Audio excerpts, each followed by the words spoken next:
आउज़ुबिल्लाहिमिनश्शैतानिर्रजीम बिस्मिल्लाहिर्रहमानिर्रहीम। अस्सलामुअलैकुम my dear students. I hope कि आप सारे बच्चे खैरियत से होंगे।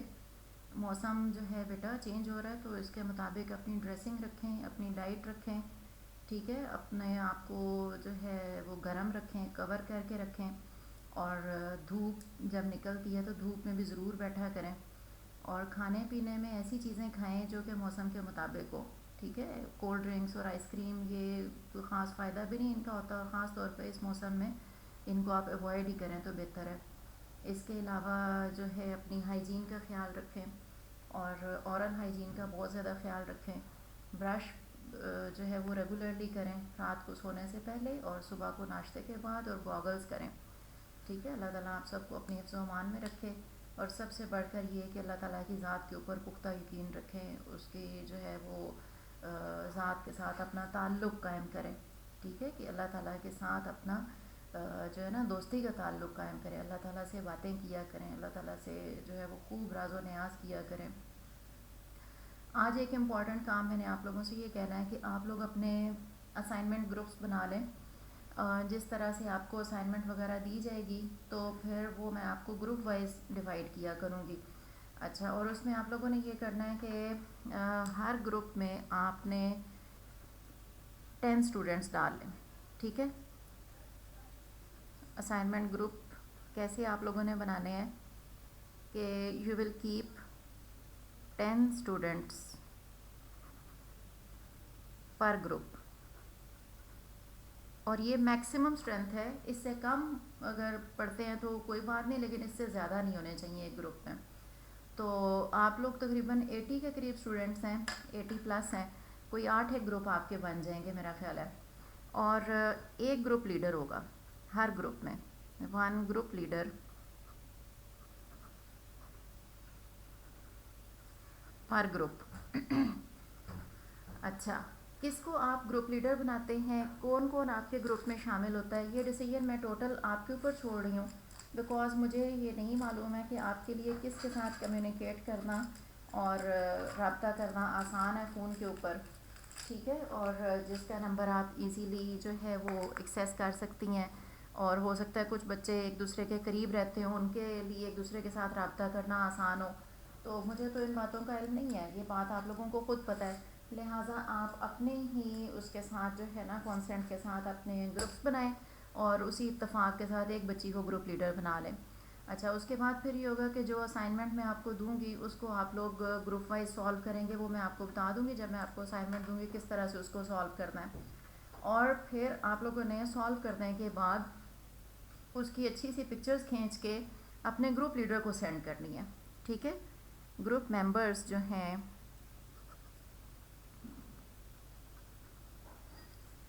they will send picture of assignment to group leader, ठीक है। अब उस बच्ची के पास जो है, जो कि आपकी ग्रुप लीडर है, उसके पास कोई 10 एक पिक्चर्स आ जाएंगी, हर बच्ची की तरफ से पिक्चर आ गई। वो फिर उनका एक कंबाइन असाइनमेंट बना के, और उसका अपना काम भी ज़ाहिर है बीच में शामिल होगा, वो मुझे सेंड करेगी, ठीक। उसको फिर मैं चेक करके मैं उसी लड़की को इसी को वापस मैं सेंड करूँगी। और फिर इसकी ये ज़िम्मेदारी होगी कि इसने वो पिक्चर जो हैं वो वापस सारे ग्रुप को सेंड करनी है, क्योंकि वो जो कंबाइन असाइनमेंट है वो सबको चाहिए होगी ना।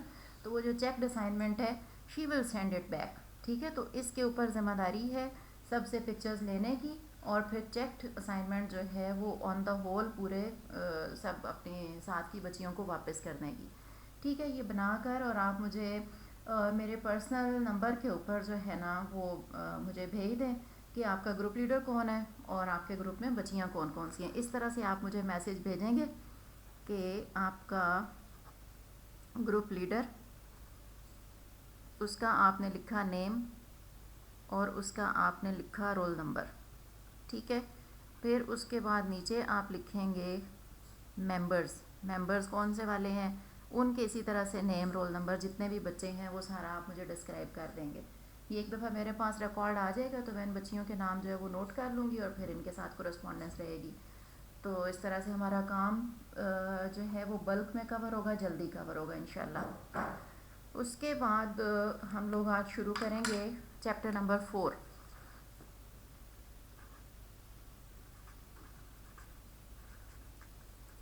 चैप्टर नंबर 4 इसका टॉपिक है वर्क एंड एनर्जी। ठीक है, this is chapter number 4 and the topic is work and energy. और इसके बहुत सारे कॉन्सेप्ट्स तो ऐसे हैं जो कि डेफिनेटली आप लोगों ने मैट्रिक में पढ़े हुए हैं, 9th क्लास का ये टॉपिक है। इसमें आप लोगों ने नोटिस किया होगा कि जो आपकी फर्स्ट ईयर की बुक्स हैं they are covering the topics which you covered in class 9th, और इसी तरह से सेकेंड ईयर की जो बुक्स होंगी उनमें टॉपिक वो होंगे जो कि आपने चैप्टर नंबर 10 में पढ़े। बट ऑफ कोर्स जब FSC है तो इसका लेवल मैट्रिक से हाई है, टॉपिक्स वही हैं लेकिन डिटेल्स और एक्सप्लेनेशंस और लेवल ऑफ स्टडी जो है ना वो हायर है, और बल्कि काफ़ी higher. Work and energy stuff काफ़ी ज़्यादा है मैट्रिक के मुकाबले में जो कि आप लोगों ने FSC में पढ़ना है। अच्छा, तो पहले हम वर्क को डिस्कस करते हैं कि वर्क क्या होता है।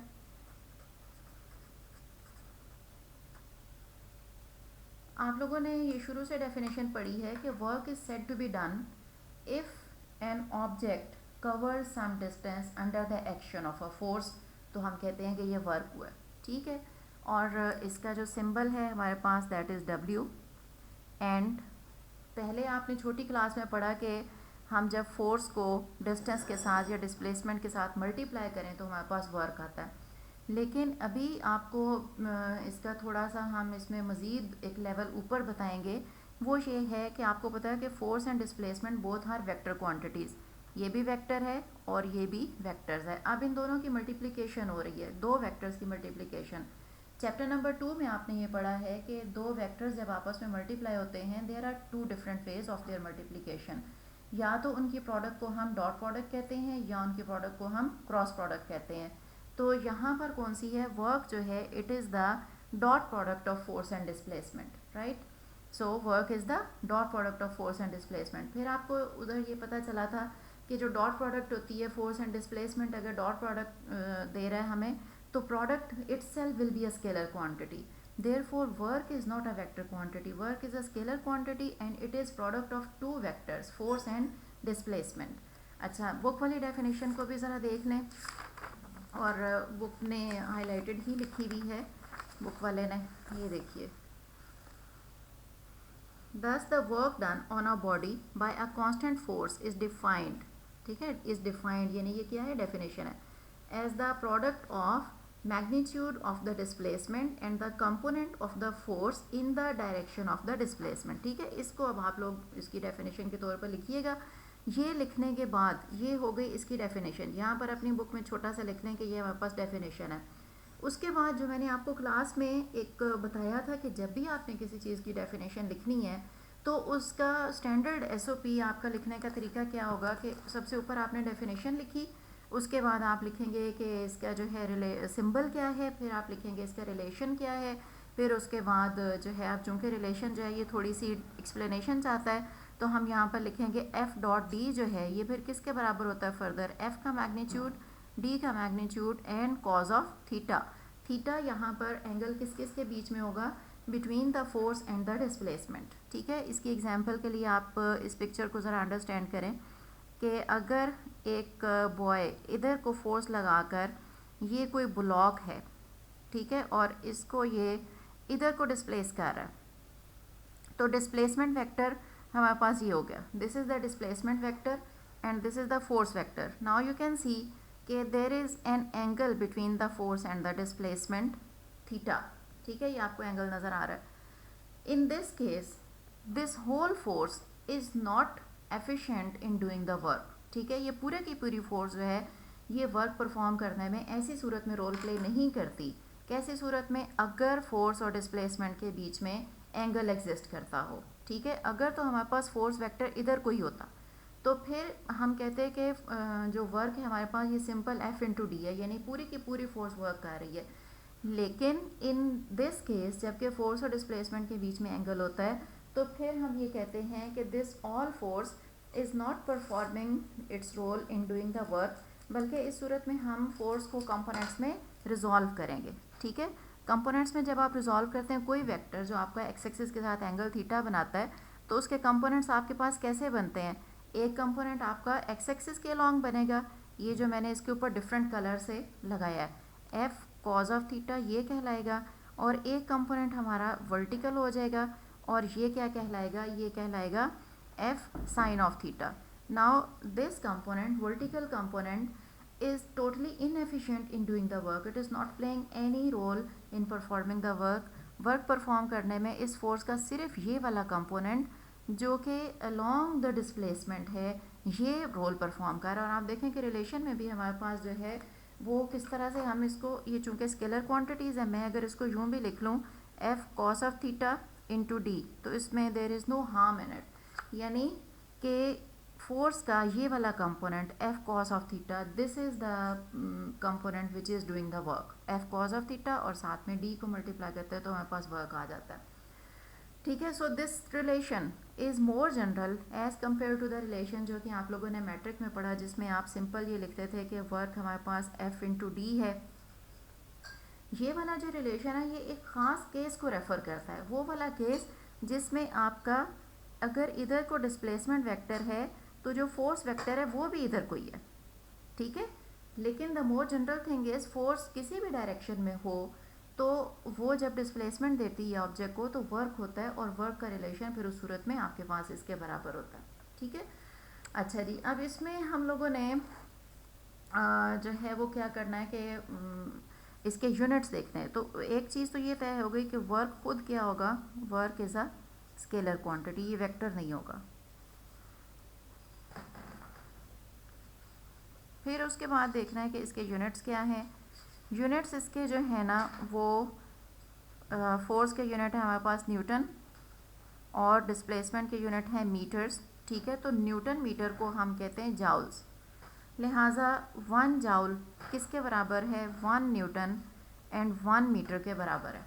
ठीक है, तो अगर 1 न्यूटन की फोर्स एक ऑब्जेक्ट को 1 मीटर का डिस्प्लेसमेंट दे सकती है तो हम ये कहेंगे कि 1 जाउल वर्क परफॉर्म हुआ है. ठीक है, इस तरह से आप लोगों ने इसको लिखना है.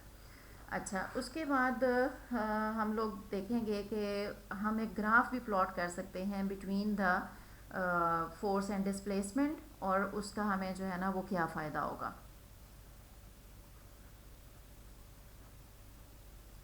ग्राफिकल रिप्रेजेंटेशन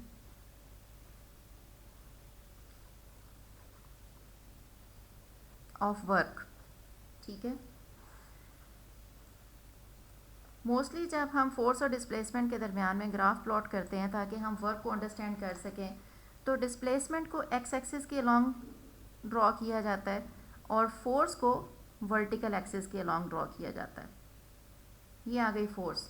ठीक है, if F is constant in magnitude. ठीक है, अगर फोर्स का मैग्नीट्यूड जो है वो हमारे पास चेंज नहीं हो रहा, कांस्टेंट ही रह रही है, और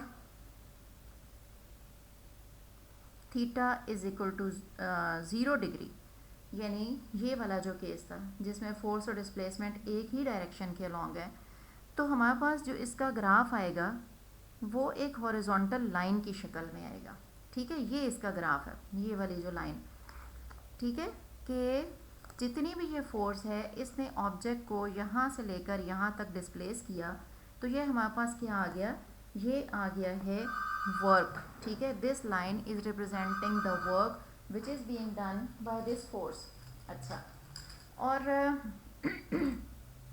नाउ ये जो आपको लाइन नज़र आ रही है इसके नीचे इतना एरिया. ठीक है, ये आपके पास जो शेप बन रही है ये शेप रेक्टेंगल शेप बन रही है. ठीक है, और रेक्टेंगल का एरिया आपको मालूम है कि वो क्या होता है, रेक्टेंगल का एरिया होता है लेंथ इनटू विड्थ. ठीक, अगर आप इस रेक्टेंगल का एरिया निकालते हैं, area of shaded rectangle, rectangle shape का एरिया, ये वाली शेडेड एंगल, तो इसका एरिया होगा लेंथ मल्टीप्लाइड बाय विड्थ. ठीक है, लेंथ आपके पास d है, विड्थ f है, तो ये हो जाएगा f इंटू डी, और आपको पता है कि F इंटू डी क्या है, वर्क के बराबर है। तो therefore work done is equal to area of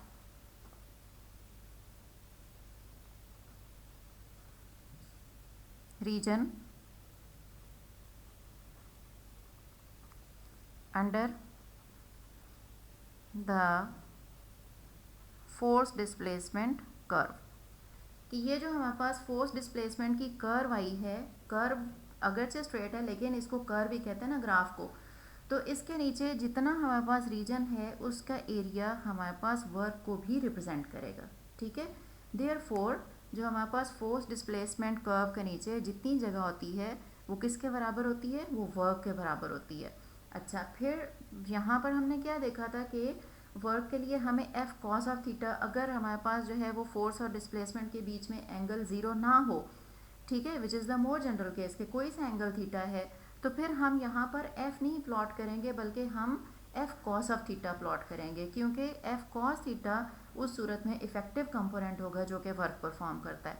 ये वाला ग्राफ किस सूरत में है, इसमें एक तो ये कंडीशन है कि फोर्स इज़ कांस्टेंट, लिहाजा देखें फोर्स एक्सिस के ऊपर हम एक ही वैल्यू के ऊपर है मुसलसल, ये जितनी फोर्स यहाँ तक आती है उतनी ही वैल्यू है मुसलसल फोर्स की, यहाँ से लेकर यहाँ तक। अगर फॉर एग्जांपल 5 न्यूटन है, थ्रू आउट 5 न्यूटन फोर्स रही, तो फिर हमारा ये जो ग्राफ है ये ऊपर को नहीं उठा बल्कि ये फॉरवर्ड गया, और फॉरवर्ड डायरेक्शन में जो है वो किस चीज़ का चेंज है, वो डिस्प्लेसमेंट का चेंज है, फोर्स का चेंज इस सूरत में नहीं हुआ।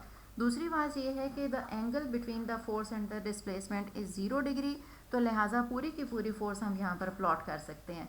लेकिन अगर हमारे पास जो है वो फोर्स और एंगल डिस्प्लेसमेंट के बीच में एंगल ज़ीरो ना हो, तो फिर इन एक्सिस के ऊपर फोर्स की बजाय फोर्स का ये वाला कंपोनेंट लेना होगा, इफेक्टिव कंपोनेंट लेना होगा जो कि एफ कॉस ऑफ थीटा होगा। ठीक है, अच्छा, उसके बाद जो है चूँकि हमारे पास वर्क की डेफिनेशन कुछ इस तरह से आई है कि work is equal to F D cos of theta. ठीक है, इसका मतलब ये है कि वर्क थीटा के ऊपर भी डिपेंड करता है, फोर्स के मैग्नीट्यूड और डिस्प्लेसमेंट के मैग्नीट्यूड के साथ साथ it also depends upon theta.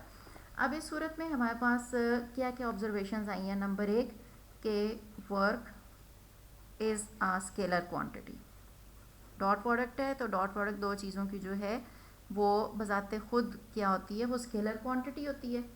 और दूसरी ऑब्जर्वेशन क्या आई है, if theta is less than 90 degree, अगर फोर्स और डिस्प्लेसमेंट के बीच में एंगल लेस देन 90 डिग्री हो तो work is done and is said to be positive, because जो कॉस थीटा की वैल्यूज़ हैं 0 से 90 डिग्री तक वो सारे की सारी वैल्यूज़ पॉजिटिव हैं, तो लिहाजा इस सूरत में हमारे पास वर्क क्या होगा, दैट विल बी पॉजिटिव। अच्छा, the third thing is if theta is equal to 90 degree, अगर फोर्स और डिस्प्लेसमेंट के बीच में एंगल 90 डिग्री हो तो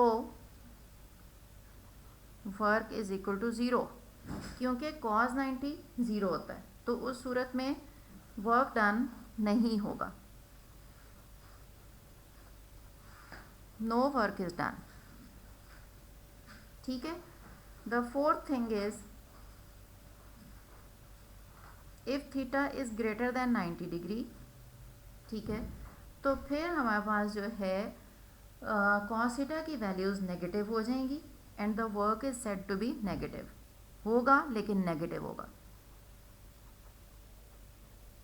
the work is done but it's negative. ठीक है, वर्क होगा तो सही लेकिन it is said to be negative. अच्छा जी, फिफ्थ पॉइंट जो यहाँ पर नोट करने वाला है वो ये है कि S I unit of work is newton metre and that is equal to joule, और मैंने आपको डिफाइन करवाया कि 1 जाउल वर्क कब होता है, अगर 1 न्यूटन की फोर्स एक ऑब्जेक्ट को 1 मीटर का डिस्प्लेसमेंट दे दे तो हम कहते हैं कि 1 जाउल वर्क जो है वो उस फोर्स ने किया। ठीक है। अच्छा, यहाँ बुक से ज़रा आप थोड़ा सा ये देख लें जो इसने डिफरेंट केसेस आपको शो किए हैं। ये तो वो केस है जो कि हम लोगों ने डिस्कस किया है कि ये डिस्प्लेसमेंट इधर को ट्रैवल हो रहा है, फोर्स जो है वो इस एंगल के ऊपर लग रही है, तो फिर हमारे पास जो वर्क है that will be F D and cos of theta because there exist an angle between the force and the displacement. अच्छा, ये क्या है? ये एक पर्सन है who is carrying bucket of water और उसको ले जाकर जो है वो इस तरह से चल रहा है, ठीक है। ये इधर को वेलोसिटी है, तो जिधर को वेलोसिटी होती है डिस्प्लेसमेंट भी उधर को ही होता है, ठीक है ना। डिस्प्लेसमेंट भी डेफिनेटली इधर को ट्रैवल हो रहा है। अब इस हैंड से ये जो फोर्स लगा रहा है वो इस अपवर्ड डायरेक्शन में। नाउ यू कैन सी कि ये वाली फोर्स और ये वाला डिस्प्लेसमेंट, इनके बीच में एंगल इस वक्त है 90 डिग्री, ठीक है। तो चूंकि इस फोर्स और डिस्प्लेसमेंट के दरमियान में एंगल 90 डिग्री है, लिहाजा ये वाली फोर्स यहाँ पर कोई वर्क नहीं कर रही। ये वो मिसाल है जिसमें वो कह रहा है कि वर्क इज़ ज़ीरो जब एंगल 90 डिग्री होता है। अच्छा, उसके बाद ये मिसाल देखिए, इसमें क्या हो रहा है कि ये एक वॉल है और ये फ्लोर है जिसके ऊपर एक पर्सन खड़ा हुआ है और ये इस तरह से खड़ा होकर इस वॉल को पुश कर रहा है। It is applying the force, but in this case since the wall will not move at all, तो डिस्प्लेसमेंट हमारे पास ज़ीरो है, no displacement is being covered. जब डिस्प्लेसमेंट ही कवर नहीं हो रहा तो आप इस रिलेशन में जब d की वैल्यू ज़ीरो पुट करेंगे तो आपके पास आंसर ऑफ कोर्स ज़ीरो आएगा। तो फोर्स लग रही है लेकिन no work. Why there is no work? Because the displacement travelled is zero, ठीक है। तो ये इनकी एक्सप्लेनेशन थी इन चीज़ों की। उसके बाद हमारा जो टॉपिक है वो है work done by a variable force, कि अगर हमारा जो अप्लाई जो हम फोर्स कर रहे हैं, if it is not being constant through out the journey, तो फिर उस सूरत में हम वर्क किस तरह से कैलकुलेट करेंगे? फोर्स का मैग्नीट्यूड जो है वो अगर चेंज होता चला जाता है, ठीक है, तो उसके लिए हम उसको समझते हैं कैसे वर्क होगा।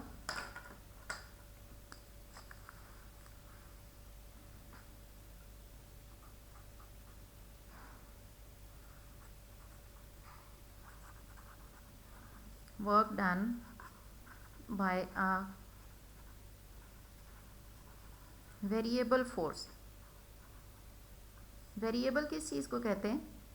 जिसके अंदर वेरिएशन हो, ठीक है। वेरिएशन का मतलब होता है चेंजेस, यानी कि ऐसी फोर्स जिसके अंदर चेंजेस आ रही हैं, जिसका मैग्नीट्यूड या जिसकी डायरेक्शन जो है वो कांस्टेंट नहीं रह रही, ठीक है। क्योंकि फोर्स एक वेक्टर क्वांटिटी है, तो वेक्टर क्वांटिटी का जो चेंज होता है उसके दो मानी हो सकते हैं कि या उसका मैग्नीट्यूड चेंज हो या उसकी डायरेक्शन चेंज हो या दोनों चीज़ें चेंज हो, ठीक है। इनमें से कोई आइदर केस भी हो जाए तो फिर हम उसको कांस्टेंट फोर्स नहीं ले सकते, हम उसको एक वेरिएबल फोर्स लेंगे, ठीक है। तो वेरिएबल फोर्स का क्या मतलब होगा? वेरिएबल फोर्स आइदर मैग्नीट्यूड और डायरेक्शन और बोथ चेंज, ठीक है, किसके? फोर्स के, ठीक है। कोई एक चीज़ या दोनों चीज़ें अगर बदलेंगी तो वो फोर्स कहलाएगी वेरिएबल फोर्स, ठीक।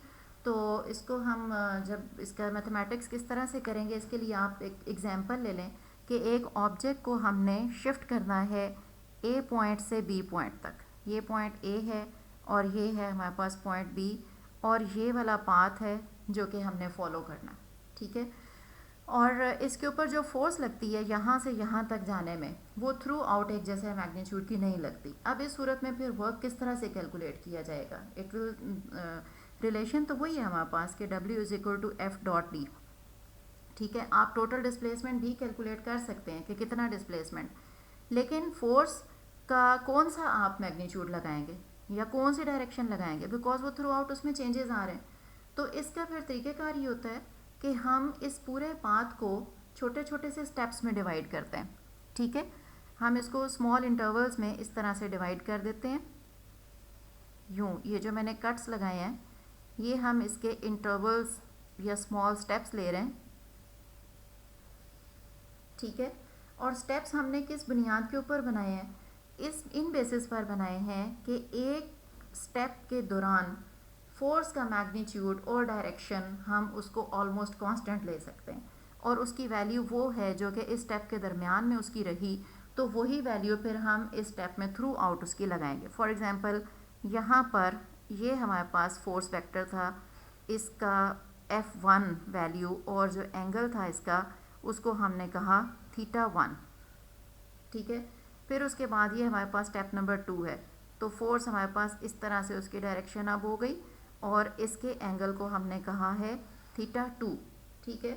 इसी तरह से हर स्टेप में उसका मैग्नीट्यूड और जो उसकी डायरेक्शन है वो बदलती चली जा रही है और इन स्टेप्स के नाम हमने क्या रखे हैं, डेल्टा D1 इस स्टेप का नाम है, डेल्टा D2 इसका नाम है, और ये भी वेक्टर्स हैं, इनके ऊपर भी हम एरो हेड जो है वो लगाएंगे, हत्ता कि ये जो हमारा लास्ट स्टेप है ये कहलाएगा डेल्टा DN।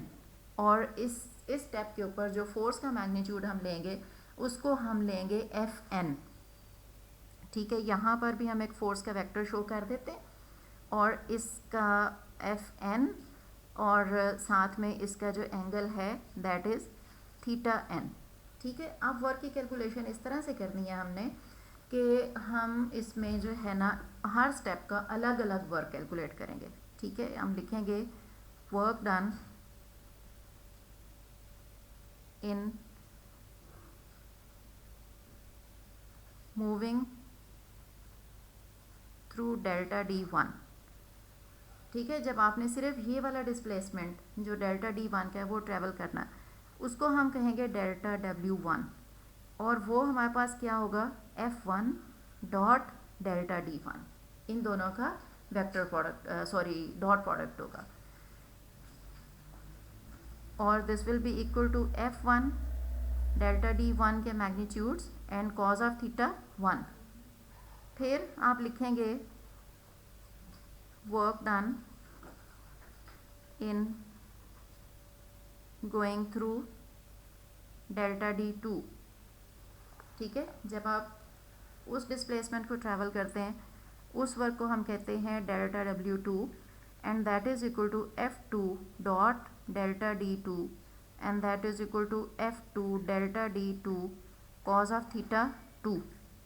इस तरह से करते करते हमने सारे जो n स्टेप्स इसमें लिए हैं, लास्ट स्टेप हमारा nth स्टेप है, उसका वर्क हमारे पास होगा Fn dot delta DN and that will be equal to Fn delta DN cos of θn. So the total work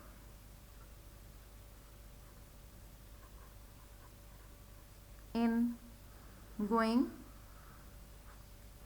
from A to B, ठीक है, A से B तक जाने में अब जो टोटल वर्क हमारे पास हुआ उसको हम लिखेंगे W and that will be sum of all the small patches का जो वर्क है delta W1 delta W2 up to delta WN। अब यहाँ पर आप वैल्यू सब्स्टिट्यूट कर देंगे, F1 delta D1 cos of θ1, F2 delta D2 cos of θ2 and Fn delta DN cos of θn, ठीक है। ये हमारे पास जो है टोटल वर्क हो गया। अब मैथमेटिक्स का सिंबल सिग्मा इस्तेमाल करते हुए हम इसको जो है ना शॉर्ट कर देंगे अपने राइटअप को, summation over I equal to 1 to n, ठीक है। Fi delta DI cos of θi। Sigma आप लोग पहले भी इस्तेमाल करते रहे होंगे सिंबल, और आपको इसकी समझ है कि जब हम सिग्मा लिख देते हैं तो इसका मतलब होता है कि ये एक जो रिलेशन है ये पूरी इस इक्वेशन के बराबर है, ठीक है। इसमें ये जो I होता है ये कहलाता है इंडेक्स ऑफ समेशन और इसकी डिफरेंट वैल्यूज़ होती हैं जो कि वेरी करेंगी 1 से लेकर n तक, ठीक है। सिग्मा का मतलब होता है उन सब वैल्यूज़ को जमा करना है, सम अप करना है, और I को डिफरेंट वैल्यूज़ देते जाएंगे और आपके पास ये पूरा रिलेशन जो है ये जनरेट हो जाएगा, ठीक है ना। अच्छा, उसके बाद अब इसको ग्राफिकली किस तरह से रिप्रेजेंट करना है, जैसा कि हम लोगों ने एक जो कांस्टेंट फोर्स थी उसके वर्क को ग्राफिकली रिप्रेजेंट किया था। अब हमारे पास जब वेरिएबल फोर्स है तो इसकी ग्राफिकल रिप्रेजेंटेशन जो है ना वो अब मैं आपको दिखा रही हूँ। ये हम यहाँ पर ग्राफ प्लॉट करेंगे। इन एक्सिस के ऊपर आ जाएगा डिस्प्लेसमेंट और इन एक्सिस के ऊपर अब आएगी कौन से वाली force, F cos of theta, क्योंकि अब हम लोगों ने ये देखा कि फोर्स और डिस्प्लेसमेंट का एक दूसरे के साथ जो एंगल है वो नॉन ज़ीरो है, तो लिहाजा हमें सिर्फ इफेक्टिव कंपोनेंट यानी कि कॉस कंपोनेंट की बात करनी होगी। पूरी फोर्स यहाँ पर अब हम नहीं लगाएंगे बल्कि एफ कॉस ऑफ थीटा लिखेंगे। और फिर एफ कॉस ऑफ थीटा भी सारे एक जैसे नहीं है, F1 cos थीटा 1 और है, F2 cos थीटा 2 और है, एंड सो ऑन। तो जो हमारे पास ग्राफ आया, सपोज़ कि ये हमारा जो डिस्प्लेसमेंट के ऊपर पॉइंट है ना ये A है और यहाँ से लेकर हम यहाँ तक आए ये वाला पॉइंट B है, ठीक है। I hope that you can see it well. और फॉर एग्जांपल कि ये जो है ना ये हमारे पास टोटल कर्व आया, ठीक है, ये कर्व।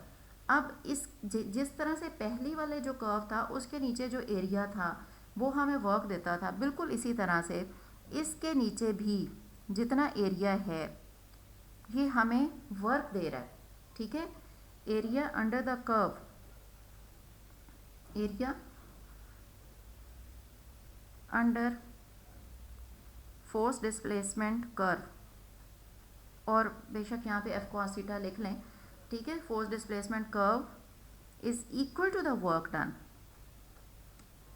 अच्छा, अब चूंकि ये अब इस शेप का तो कोई ख़ास नाम नहीं है ना, पहले तो हम लोगों ने कैसे सिंपली कैलकुलेट कर लिया था कि हमारे पास रेक्टेंगल शेप थी, रेक्टेंगल के एरिया का हमें मालूम है कि वो लेंथ इंटू विड्थ होता है। लेकिन ये जो हमारे पास इसके नीचे ये जो शेडेड रीजन आ रहा है, ये मैं आपको शेड करके अगर दिखाऊं तो आप इस शेप को कोई ख़ास नाम तो नहीं दे सकते, ठीक है, क्योंकि इसकी ये साइड छोटी है, ये साइड बड़ी है, ये इसका कुछ और मैग्नीट्यूड है और यहाँ पर बिल्कुल ही कर्व है, और कर्व की वजह से जितना रीजन नीचे आ रहा है it is not having a specific geometrical shape.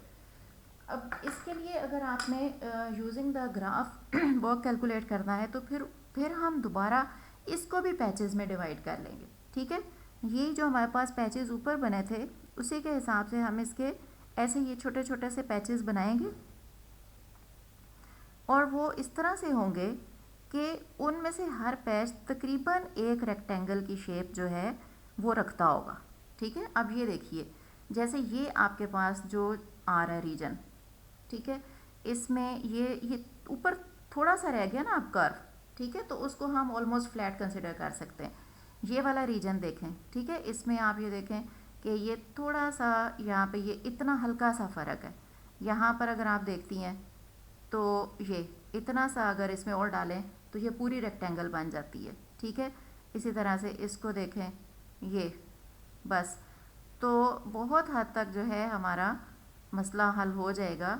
और ये वाली जो रेक्टेंगल्स हैं इनका एरिया जब हम लेंगे उसको सम अप करेंगे तो हमारे पास जो है ना वो टोटल वर्क डन इस सूरत में आ जाएगा। तो जिस तरह से हमने इक्वेशन को सॉल्व करने के लिए अपने पूरे पाथ को छोटे छोटे से डिस्प्लेसमेंट में डिवाइड किया और डिवाइड करने के बाद हमने हर एक का रिलेशन अलग से लिखा, फिर उसको जमा किया। इसी तरह से जब आपने ग्राफ के थ्रू वर्क कैलकुलेट करना होगा तो हम क्या करेंगे कि हमारे पास जितना शेडेड रीजन आ रहा है फोर्स डिस्प्लेसमेंट कर्व के अंडर, उस सारे रीजन को हम छोटे छोटे से पैचेस में डिवाइड करके तो फिर हमारे पास ट्रायंगल शेप बन जाएगी। उस ट्रायंगल का एरिया जो है वो कैलकुलेट करेंगे। इस ट्रायंगल का एरिया, इसका जितनी भी ट्रायंगल्स बनी, सॉरी ट्रायंगल नहीं, रेक्टेंगल्स जितनी भी बनी हैं, इन सब रेक्टेंगल्स का एरिया सम अप करेंगे तो हमारे पास इस टोटल रीजन का एरिया आ जाएगा and that will give us the total work done, ठीक है। तो ये आज का लेक्चर आपका जो है वो इतना ही काफ़ी है।